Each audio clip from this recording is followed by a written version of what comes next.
निर्गमनची पुस्तक याचे 30व अध्यायाचे ध्यान. या अध्यायामध्ये 38 वचन लिहून आहे.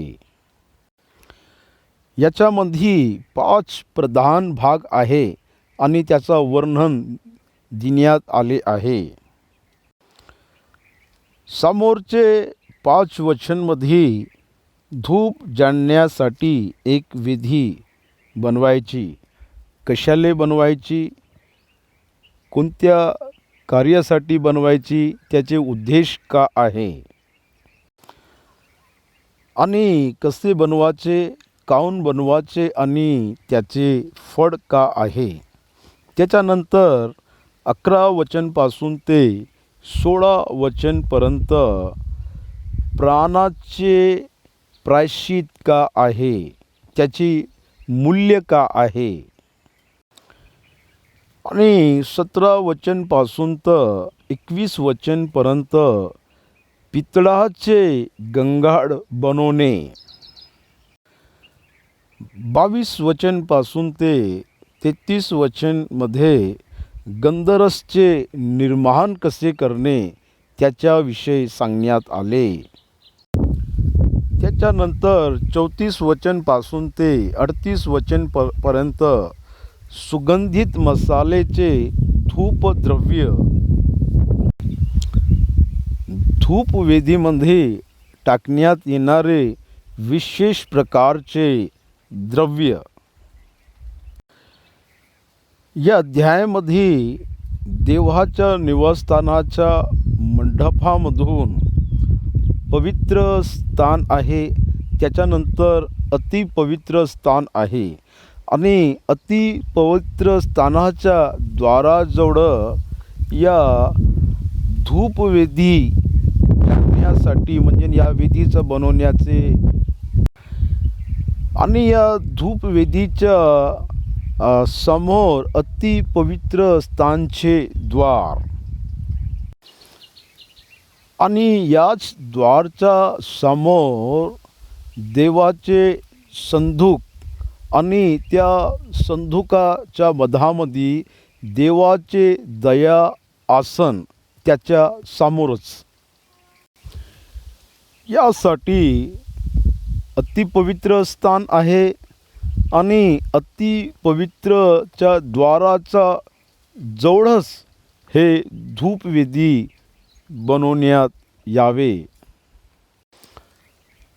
तसेच आपण पितळाचे गंगाळ विषय पण बघले तर देवाच्या निवासस्थानाच्या मंडपाच्या समोरच याला ठेवण्यात येतो.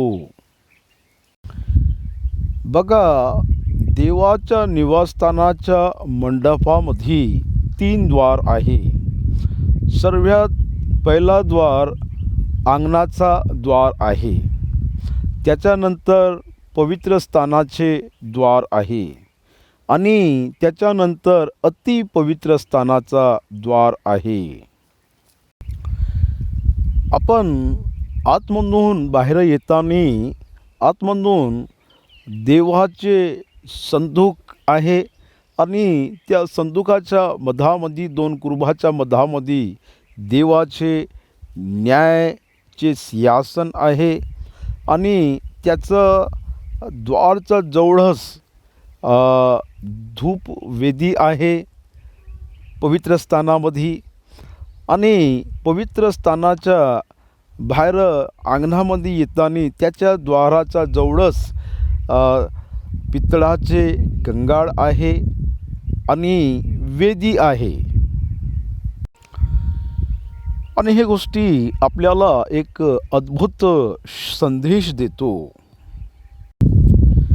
इस्रायली त्या लोकांना पापाचे प्रायश्चित करायचे असेल तर ते लोक देवाच्या निवासस्थानाच्या मंडपाजवळ आपल्यासोबत एक गोवा किंवा मेढ किंवा बकरी प्राणीला घेऊन ते लोक देवाच्या निवासस्थानाच्या मंडपजवळ येतो आणि ते लोक त्या प्राणीला घेऊन अंगणाच्या द्वाराच्या समोरच उभे होतो आणि त्या मंदिरामध्ये देवाच्या निवासस्थानाच्या मंडपामध्ये सेवा करणारे लोक त्यांच्याजवळ जातो आणि त्या लोकांना आणलेले बलिपशुला त्यांच्या समोर उभं करून त्याच्यावर त्या लोकांना हात ठेवायला सांगतो. तेव्हा त्या लोकांच्या आतमध्ये असलेले पाप त्या प्राणीमध्ये शिरतो आणि त्या प्राणीच्या रक्तांच्या द्वारा त्या लोकांचे प्रायश्चित होतो आणि आमच्या बदले हा प्राणी आपला जीवन देऊन राहिला, रक्त वाहून राहिले आणि असे म्हणून ते लोक त्या प्राणीला आपल्या जीवनाच्या बदले त्या प्राणीचे जीवन देतो. आणि असं झाल्यानंतर त्या विधीवर्त त्या प्राणीचे बली घेतो आणि त्या विधीला 4 दिशेमध्ये 4 शिंग असतो आणि त्या विधीच्या आतमध्ये आग विस्त जरत नेहमी राहतो आणि त्या विधीच्या आगेमध्ये या प्राणीचे मांसला टाकतो. इथं आपल्याला वचन काय सांगतो? देवाच्या निवासस्थानाच्या मंडपामध्ये एका व्यक्तीचा अंगीकार झाले पाहिजे म्हणले तर त्याचा अगोदर एका प्राणीचे बलिदान झाले पाहिजेत आणि त्या व्यक्तीचे पापाचे प्रायश्चित झाले पाहिजेत आणि असे प्रायश्चित झाले पाहिजे म्हटले तर एक प्राणी आपले निर्दोष रक्त या व्यक्तीच्या बदलेमध्ये दिले पाहिजेत. प्राणीचे रक्त मनुष्याला पर्याप्त नाही आहे. रक्ताच्या द्वारा त्यांचे पाप ढापण्यात आले पण पापापासून त्यांना मुक्ती नाही मिळाले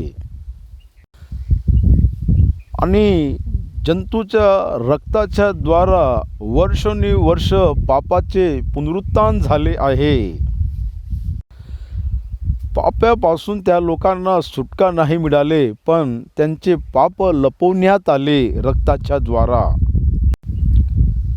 आणि याच्यानंतर पितळाचे गंगाळ आहे आणि तिथं स्वतःला शुद्ध केले पाहिजे.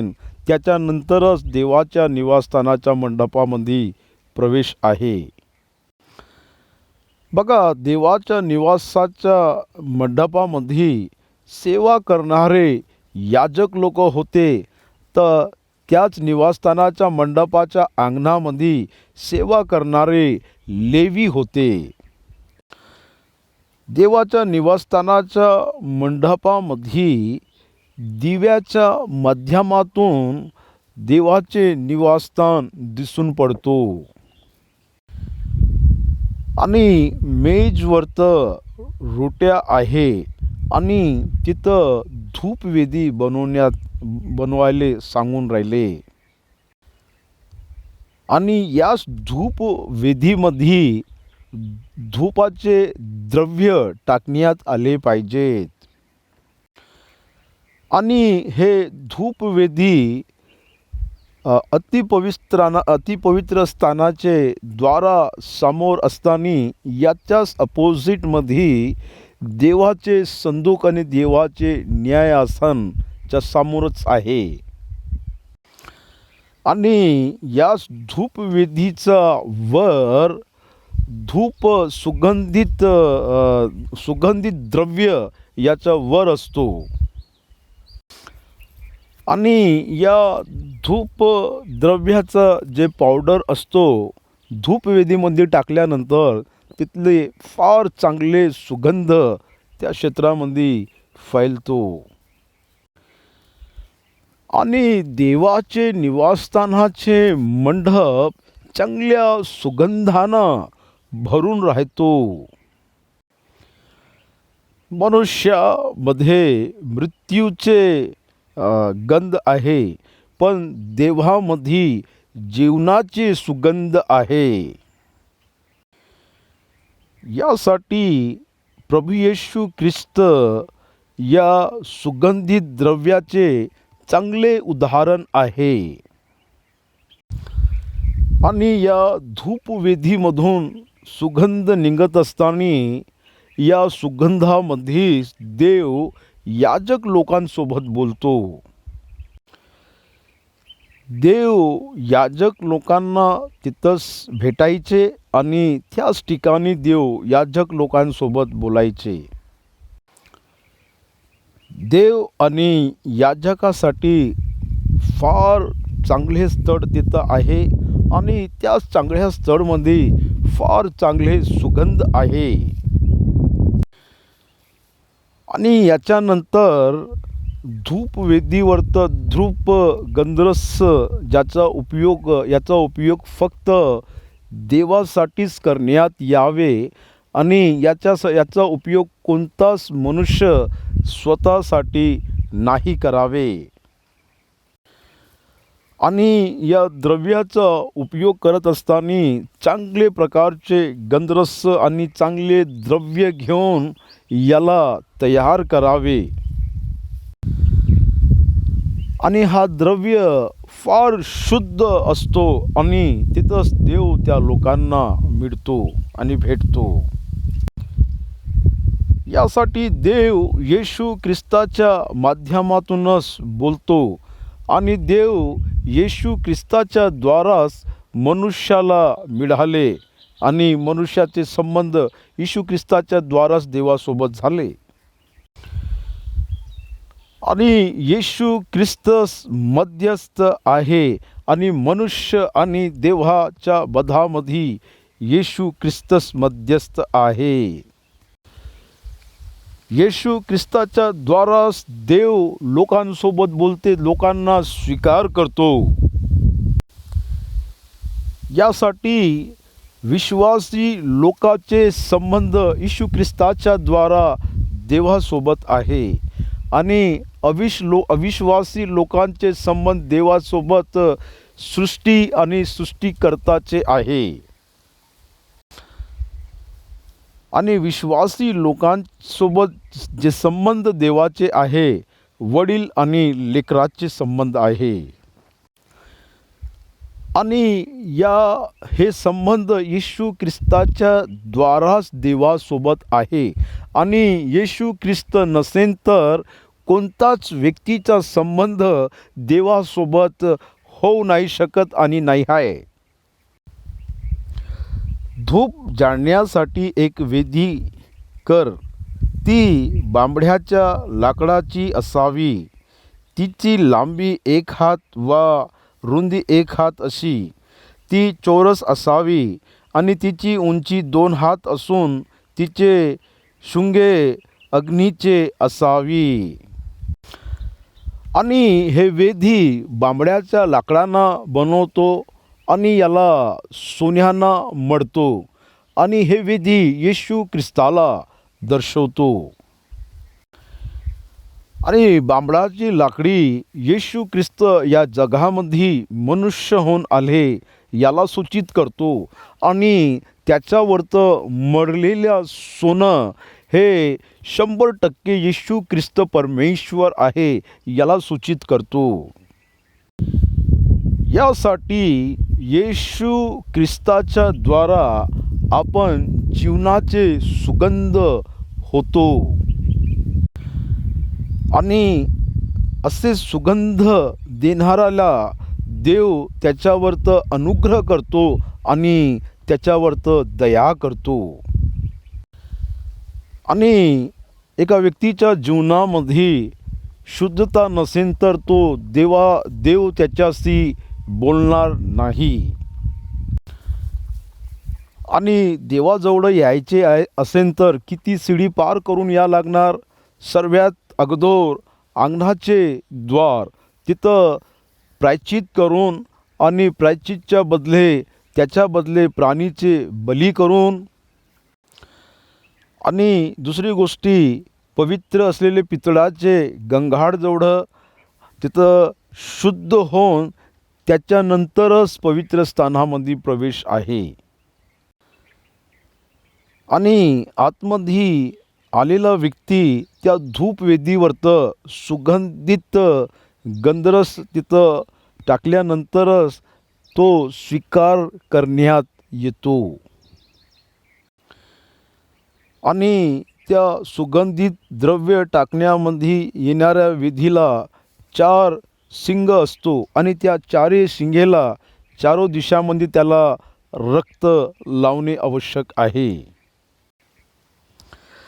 त्या विधीचा वऱ्हाला भाग वा तिच्या चारी बाजू आणि तिचे शुंगे अशी ती सगळी शुद्ध सोन्याचे मळवावी वा तिला समोर सोन्याचे कंगारू करावा. सोन्याच्या कड्या करून त्या तिच्या कोंघ्याखाली तिच्या दोन्ही अंगाच्या दोन्ही कोनसा 2-2 लावावे. हा कांड्यात विधी उचलून नेण्यांचे दंडे घालत येतील.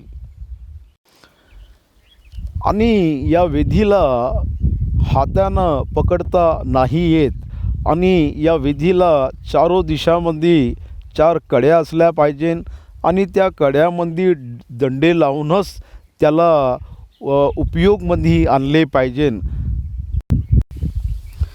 दांडे बांबड्याच्या लाकडाच्या करून सोन्यानं मळावे. आज्ञापाठाच्या कोशाजवळ असलेले पडद्यासमोर अर्थात आज्ञापाठावरील ज्या दयासानी मी तुला दर्शन देत जाईन त्यासमोर ही वेदी ठेवावी. हा वेदीवर अहरोननं सुगंधित द्रव्ययुक्त धूप जाळावा. रोज सकाळी तो तेलवात करील तेव्हा हा धूप त्यानं जाळावा. तसेच संध्याकाळी तो दिवे लाविलेले तेव्हा त्यानं नित्य धूप जाळावा.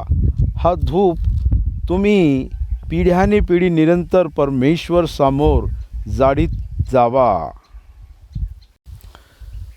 बघा इथे नित्य रीतीनं हे धूप जे आहे धूपवेदिकावरतं द्रव्य जळत असले पाहिजे आणि किती काळ झाला तरी हे कार्य निरंतरच घडले पाहिजे आणि येशू ख्रिस्ताचे द्वारा आज पण त्याचे सुगंध जारीच आहे.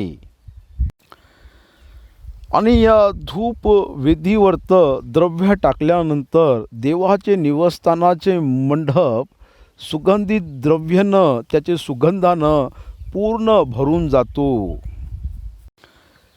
आणि या सुगंधित द्रव्याला सकाळ आणि संध्याकाळ जाळण्यात आणल्यामुळे ते सुगंध निरंतर त्या देवस्थानाच्या मंडपामध्ये राहतो. आणि विश्वासीच्या जीवनामध्ये दिवसभर सुगंध आले पाहिजे आणि त्याला तारण मिळाल्यामुळे दिवसांदिवस त्याच्या जीवनामध्ये सुगंध येतच राहिले पाहिजेत. तिच्यावर असे स्तोत्र धूप होमबली अन्नबली अथवा कोणतेही प्रकारचे पेय अर्पण अपर्व याचे नाही. आणि विशेष करून हे धूपवेदी फक्त देवाच्या कार्यासाठीच बनवलेले आहे आणि याचा उपयोग फक्त देवाच्या कार्यासाठीच करण्यात आले पाहिजे आणि कोणताच मनुष्य असे विधी बनवून स्वतःसाठी त्याला उपयोग नाही केले पाहिजेत. यासाठी या धूपवेदीवरत इतर कोणतेच प्रकारचे अर्पण करू नाही. आणि याच्यावर धूपवेदीवरत फक्त धूप द्रव्याचाच उपयोग करण्यामध्ये आणावे. याच्यामध्ये कोणते आणि कसलेच प्रकारचे अर्पण नाही करू. बाहेर असलेले विधीमध्ये त्याच्यामध्ये सर्व प्रकारचे अर्पण देऊ शकतो पण आतमध्ये असलेले धूपवेदीवरत कसलेच प्रकारचे अर्पण नाही करायचे. कारण देव पवित्र आहे आणि त्याच्याकडं विधान आहे आणि तो आपल्या विधानाच्या अनुसारच चालतो. आरोननं वर्षातून एकदा तिच्या शृंगारावर प्रायश्चित करावे. पिढ्यानपिढी वर्षातून एकदा प्रायश्चितसाठी अर्पलेले पापबलीचे रक्तानं तिच्यासाठी त्यांना प्रायश्चित करावे. ही वेदी परमेश्वर प्रीत्यर्थ परमपवित्र होय. रक्त वाहिल्यानंतर ते स्थळ पवित्र करण्यात आले पाहिजेत. पवित्र आत्माच्या अग्नीच्या द्वारा येशू ख्रिस्ताच्या रक्ताच्या द्वारा परिशुद्ध होऊन देवाजवळ आले पाहिजेत. वर्षातून एकदा इस्रायली लोकांसाठी प्रायश्चित करताना हे प्रक्रिया घडतो आणि हे देवासाठी पवित्र आहे आणि याला लागणारा प्रत्येक व्यक्ती तो पवित्र होतो. आता आपण 11 वचनपासून ते 16 वचनपर्यंत बघू. मग परमेश्वर मोशाला म्हणाला, तू इस्रायल लोकांच्या संख्येप्रमाणे त्यांची मोजदाद करशील, तेव्हा गणनसमयी त्याच्यावर काही मारी येऊ नये म्हणून त्यातल्या प्रत्येकानं आपल्या जीवाबद्दल परमेश्वर त्या वेळी खंड द्यावे. जितक्या लोकांची मोजदाद होईल तितक्यांनी पवित्र स्थानातील शेकलचे चलनप्रमाणे अर्ध शेकल द्यावे. शेकल म्हणजे 20 गिरे. हा अर्ध शेकेल परमेश्वर प्रीत्यर्थ समर्पित केलेले अंश होय.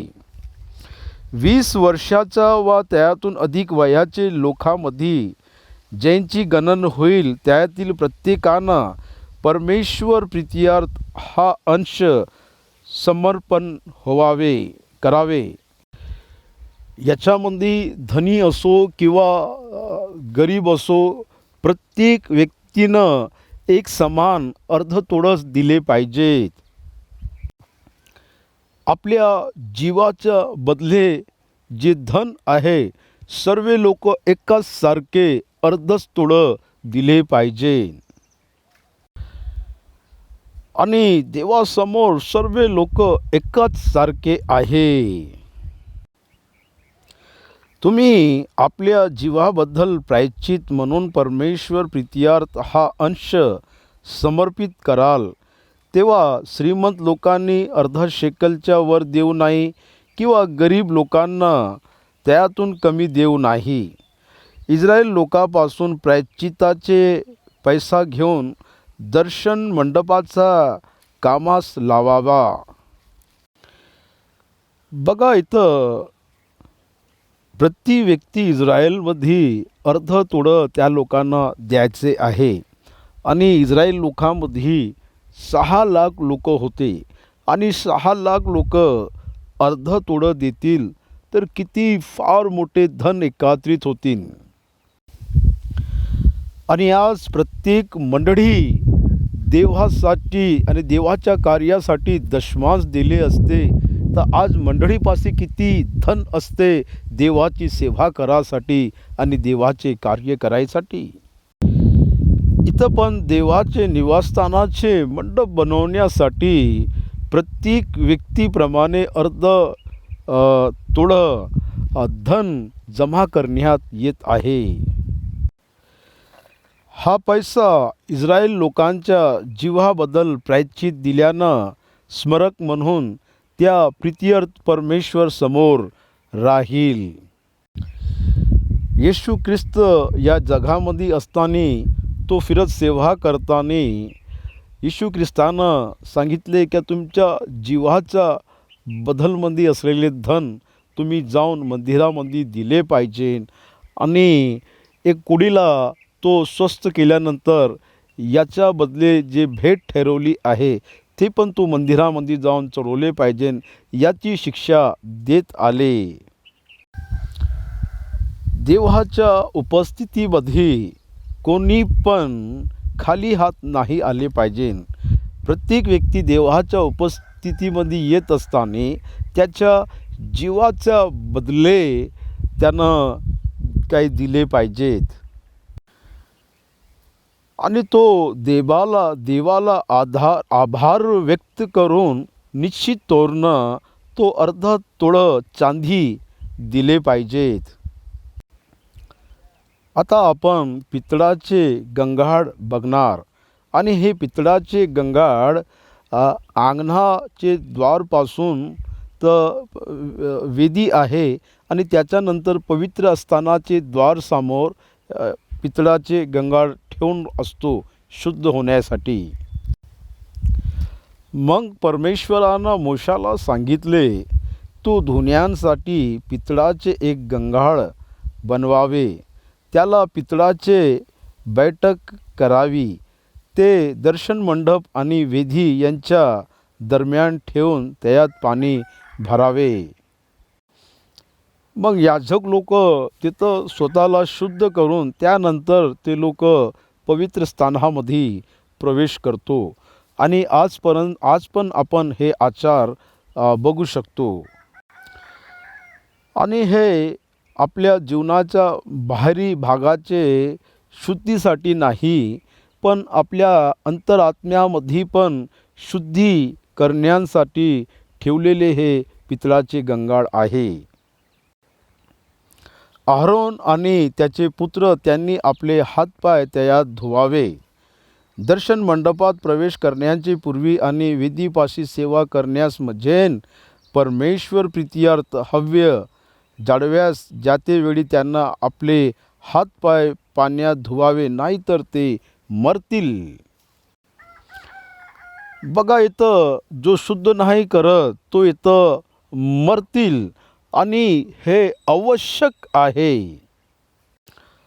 आणि इथं खच्चितपणानं काय केले पाहिजे, आत्म्याला आपल्या हृदयाला इथं शुद्ध केले पाहिजे. आणि ही गोष्टी याजक लोकांना पिढी करण्यासाठी देवाची आज्ञा आहे. मग परमेश्वर मोशेला सांगितले की तू मुख्यास मसाले घे, म्हणजे पवित्र स्थानाच्या चालनेप्रमाणे 500 शेकल निर्भळ गंधरस, त्याचे निम्मे म्हणजे 250 शेकल सुगंधित दालचिनी, 250 शेकल सुगंधित बच, 500 शेकल तज आणि 1 हिनभर जैतूनचे तेल ही घेऊन त्याचे अभिषेकाचे पवित्र तेल म्हणजे गांध्यांचे रीतीप्रमाणे मिश्र केलेले सुगंधित तेल तयार कर. हे अभिषेकाचे पवित्र तेल होय. या तेलानं दर्शन मंडप व आज्ञापाठाचे कोश, मेज व त्यावरील सर्व सामान, दीपवृक्ष व त्याचे उपकरणे, धूपवेदी, होमवेदी व तिचे सर्व सामान व बैठकी 6 गंगाळ यास अभिषेक करावा. त्यास पवित्र करावे, म्हणजे ती परमपवित्र ठरतील. ज्याचे स्पर्श त्यांना होईल ते पवित्र होईल. आणि याजकाचे नातेनं माझी सेवा करण्यासाठी आरोन व त्याचे पुत्र यांस अभिषेक करून पवित्र कर.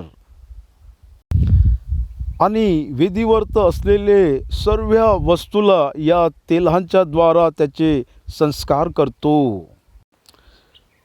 स्तोत्रसंहिता याचा 133 अध्यायामध्ये भाव लोक एकत्र जेव्हा होते तेव्हा हा अभिषेकाचा तेल ओतल्या जाते आणि आरोनच्या डोक्यावर ओतलेलं तेल त्याच्या दाढीहून वाहत त्याच्या कपड्याच्या छोरपर्यंत व्हायला, याला आपण अभिषेक अर्थात पवित्र आत्माचा अभिषेक म्हणतो.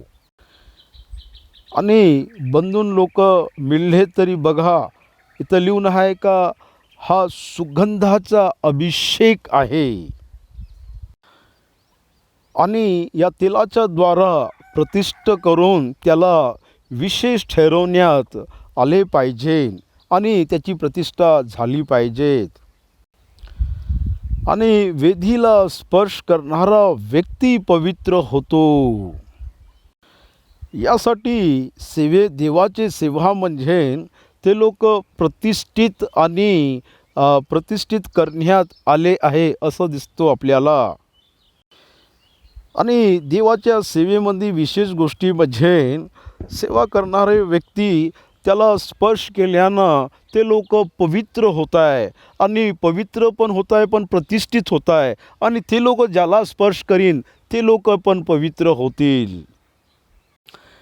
आणि जितके लोक येशू ख्रिस्ताजवळ येत आहे त्याचे तारण त्या लोकांना मिळत आहे आणि जितके लोक पवित्र आत्माच्या जवळ येत आहे त्या लोकांवर तर पवित्र आत्माचे अभिषेक येत आहे. प्रत्येक व्यक्ती देवाजवळ येत असताना पवित्र आत्मा त्याला कायल करून देवासाठी उपयोगमध्ये आणतो आणि तो देवासाठी उपयोगमध्ये येतो. आणि याजकाच्या नातेनं माझी सेवा करण्यासाठी आरोन वा त्याचे पुत्र यांस अभिषेक करून पवित्र कर. इस्रायल लोकांस माझी ही अनुज्ञा सांग की पिढ्याने पिढी तुम्हास माझे प्रित्यर्थ पवित्र अभिषेकांचे तेल हेच असणार. हे तेल कोणी मनुष्याचा अंगाला लावायचे नाही वा या प्रकारचे मिश्रण कोणी करवायचे नाही. हे पवित्र आहे आणि तुम्ही हाला पवित्र लेखावे. जो कोणी त्यासारखे मिश्र तयार करील किंवा कोण परख्यात ते लावील त्याचे स्वजनातून उच्छेद व्हावे. देव प्रत्येक आज्ञा इथं देत असताना आणि प्रत्येक आज्ञाच्या द्वारा मृत्यू आहे आणि पापाची मजदुरी मृत्यू आहे. तुम्ही इथं लक्ष देत असाल तर देवानं दिलेले आज्ञा, देवाने दिलेले नियम, देवाने दिलेले विधान याला तुम्ही पार केले तर, याला तोडले तर असा करणारा व्यक्ती तो मृत्यूदंडचा योग्य आहे. आणि आपण 34 वचनपासून तर 38 वचनपर्यंत बघलं तर हे सुगंधित द्रव्य फक्त देवासाठीच करण्यात आले पाहिजे आणि कोणताच माणूस आपल्यासाठी या द्रव्याचा उपयोग नाही केले पाहिजेत. मग परमेश्वर मोशाला म्हणाला, तू सुगंधित मसाले म्हणजे उत्तम गंधरस, जटमनसी गंधबिरुजा वा निर्भळ ऊद ही घ्यावे. ही सर्व समभाग घ्यावे आणि गंधराच्या रीतीप्रमाणे लोण मिसळून निर्भळ शुद्ध आणि पवित्र असे धूपद्रव्य तयार करावे. त्यातील काही कुटून त्याची बुकणी करावी आणि ती थोडीशी घेऊन दर्शन मंडपातील ज्या कोशापुढे मी तुला दर्शन देत जाईन त्यात ठेवावी. ती तुम्ही परमपवित्र लेखावी. या गंधरसची बुकणी करून धूपवेदीमध्ये टाकल्यानंतर देव याजकाला अवकाश मिळतो. देव याजकसोबत बोलत आहे म्हणजे तिथं जीवन आहे आणि या जीवनाच्या सुगंधामुळेच याजक देवासोबत मिळून राहिला. इथे जीवन फार महत्त्वाचे आहे. इथं पवित्र पण फार महत्त्वाचे आहे. इथं धार्मिकता, नीती फार महत्त्वाचे आहे. शुद्धताच आहे देवाजवळ जायचा मार्ग आणि शुद्धता नसेल तर कोणीच कधीच देवाला नाही मिळत. कोणी पण पवित्रता आणि धार्मिकता नसेल तर देवाला कधीच नाही मिळू शकत. जे धूपद्रव्य तू तयार करशील त्यासारखे मिश्रण तुम्ही कोणी आपल्या स्वयंसाठी तयार करू नये. हे परमेश्वर प्रित्यर्थ पवित्र लेखावे.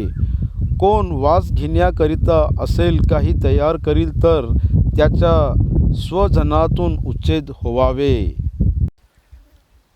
आणि हे गंधरसची बुकणी फक्त देवासाठीच करायचे आणि मनुष्य स्वतःसाठी याला तयार न करावे आणि याचे सुगंध घ्यासाठी पण तयार नाही करावे.